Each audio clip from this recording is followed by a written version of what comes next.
Salut, c'est Romaric. Dans cette vidéo, je vais te parler d'un sujet assez délicat. Enfin, je trouve qu'il est délicat à aborder. Euh, j'ai déjà essayé de faire un peu cette vidéo, mais j'ai pas trouvé les mots justes. J'espère que là, ça va fonctionner. Euh, Depuis le début de mon voyage, j'ai rencontré des gens, enfin évidemment, même sans mettre la pression de faire des rencontres extraordinaires, tout ça, bref. J'ai discuté avec différents types de personnes, des voyageurs et des gens qui habitent les endroits que je traverse. Et j'ai, surtout récemment, j'ai été assez perturbé. Non, pas vraiment perturbé en fait, c'est mon absence de perturbation qui me fait un peu faire cette vidéo. Je considère pour ma part que j'ai pas beaucoup souffert. Je suis pas issu d'un milieu aisé, mais j'ai jamais manqué de rien. Donc j'ai pas vécu de mort, j'ai pas vécu enfin pas de mort traumatisante. J'ai pas été violenté. En fait, pour moi, j'ai pas vécu vraiment de grandes souffrances. En revanche, je peux constater, du coup, chez les personnes que j'ai croisées, même des personnes que je connaissais avant de partir, euh, j'ai l'impression de remarquer que les personnes qui ont souffert, ont une tendance à reproduire la souffrance. Le terme précis dont on m'a parlé ce week-end, une personne s'est décrite comme ça, euh, c'est le terme de self-destructive person. Des gens qui ont juste la volonté de se faire du mal, qui ont un certain nihilisme négatif, euh, parce que euh, parce que je ne sais pas en fait, et c'est un peu mon interrogation. En fait, mon interrogation, elle va arriver plus tard dans la vidéo. Moi, je me sens très bizarre quand je suis avec ces personnes. Enfin, justement, je te dis, je me sens pas bizarre. Je pense que c'est même le mieux, c'est de se sentir pas comme ces personnes, mais au même niveau que ces personnes. Enfin, je veux dire, je fais même pas consciemment cet effort, mais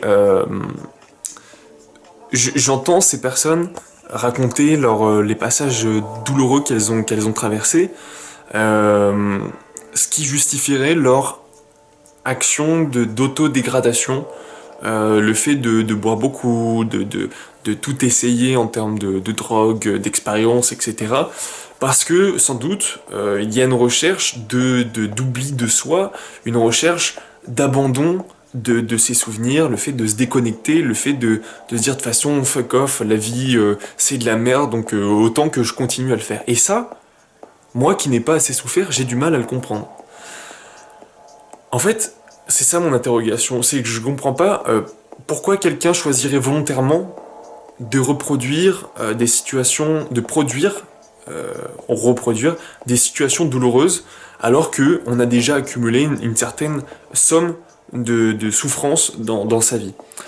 Euh, Comme je le vois moi, et du coup je me sens pas hyper légitime à avoir cette pensée pour ces personnes, comme moi je le verrais, euh, si j'avais souffert, je veux dire, j'aurais, avec ma mentalité de maintenant, la volonté d'aller vers une vie plus douce, plus agréable, une vie qui m'épargne de reproduire à nouveau des souffrances, même si c'est pas exactement les mêmes. Quand je vois ces personnes qui passent, alors je vais aller dans l'exemple, je vais te dire pourquoi en fait je te fais cette vidéo. J'ai croisé pas mal de personnes, mais ce week-end j'ai eu le déclic, sans doute parce que j'étais dans un état de conscience un peu modifié, juste de l'alcool, mais j'ai côtoyé une personne qui effectivement a vécu des trucs difficiles pendant la guerre qu'il y a eu en Bosnie. Elle a perdu son frère qui a explosé sous ses yeux alors qu'elle avait 7 ans. Et puis dans sa famille, il y a des problèmes au niveau religieux, machin, et ce qui fait que elle a un grand mépris de sa vie, un grand mépris des choses qui l'entourent. Et du coup, elle trouve normal de se dire, ok, dès que j'ai du temps libre, je me mets, je bois pour oublier, j'essaye tout type de drogue, parce que de toute façon, c'est pas cher, parce qu'ici, il y a que ça à faire, etc. Tout ce groupe de personnes auxquelles cette personne en elle-même était rattachée avait un peu cette mentalité. De toute façon, nous sommes dans une ville un peu merdique, il y a rien à faire. On peut rien y faire, on peut pas changer vraiment notre vie, on peut pas s'extirper de cette ville, de cet endroit qu'on n'aime pas. Moi j'apprécie, mais c'est parce que j'y vis pas.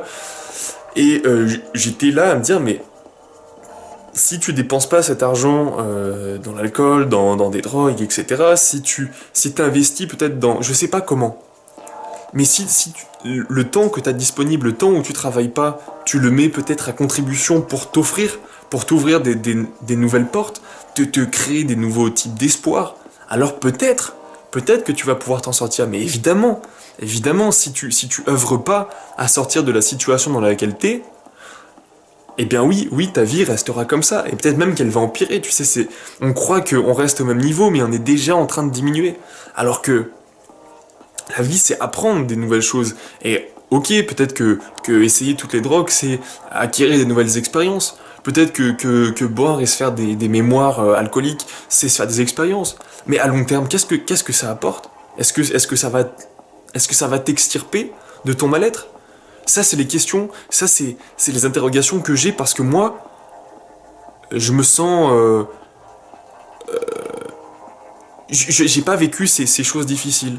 J'ai pas autour de moi, oui, des gens qui sont morts violemment, j'ai pas un ensemble de choses difficiles qui me sont arrivées, et j'ai du mal à comprendre pourquoi, après avoir vécu des choses difficiles, on aimerait, si tu veux, voilà, en recréer, parce que quand tu bois tout le temps, ces personnes sont conscientes que ça leur fait du mal, que ça abîme leur santé, essayer tout type de drogue, c'est pareil, elles savent que ça les abîme, mais malgré tout elles continuent. Elles ont souffert, donc elles vont faire souffrir leur entourage aussi, parce qu'elles-mêmes ont un mépris de leur vie.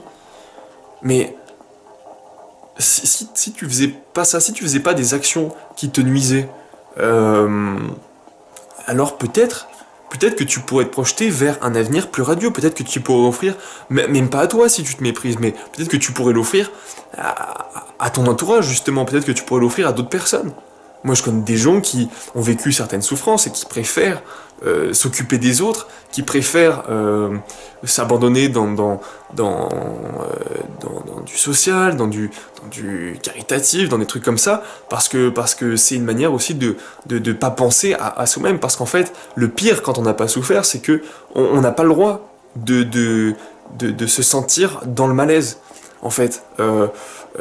Donc, moi, je me sens pas légitime à l'être, je le suis pas en fait vraiment, j'arrive à m'extirper de ça. Moi, c'est un malaise uniquement mental, mais il y a des gens, enfin mental, c'est le mal du siècle, c'est le problème des gens qui n'ont pas souffert, c'est un problème pas psychologique, mais voilà, bref, il y a des gens qui ont des mémoires qui les handicapent, mais ces mémoires, en fait, tu sais, le passé, ça n'a pas vraiment d'existence, mais comment faire comprendre à ces personnes que le passé ne conditionne pas leur futur? Ou si elles le conditionnent, ben alors qu'elles-mêmes ne participent pas à ce conditionnement, qu'elles s'en détachent. Parce que si t'as vécu quelque chose de difficile et que t'en souvenir te fait du mal dans le présent et t'empêche d'aller vers le futur, alors peut-être qu'il faut tourner la page, mais c'est facile pour moi de dire ça.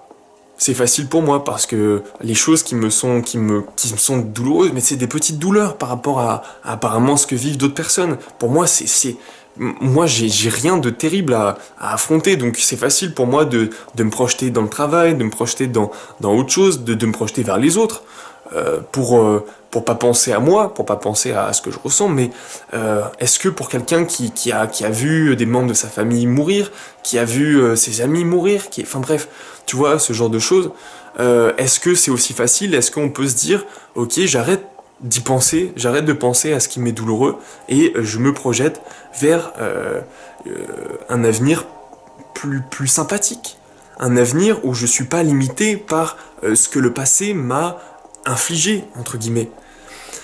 Voilà. Euh, voilà, j'ai du mal Mais peut-être qu'un jour je vais vivre moi-même des choses difficiles et je serai dans la même situation où je préférerais m'abandonner dans d'autres choses plutôt, dans d'autres choses qui me nuisent, hein, s'entend, plutôt que de les regarder en face.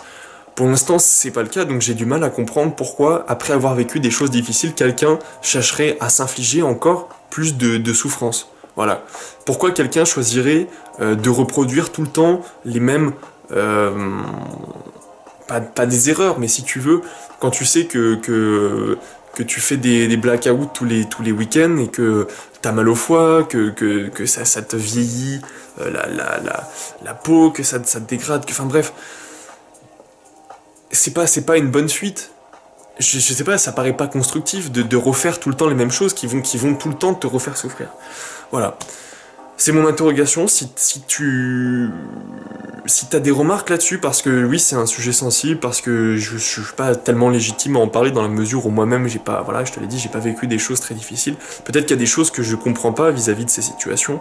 Donc si toi tu t'en penses quelque chose, hésite pas à m'en faire part. Je suis tout à fait prêt. En fait, ça m'intrigue.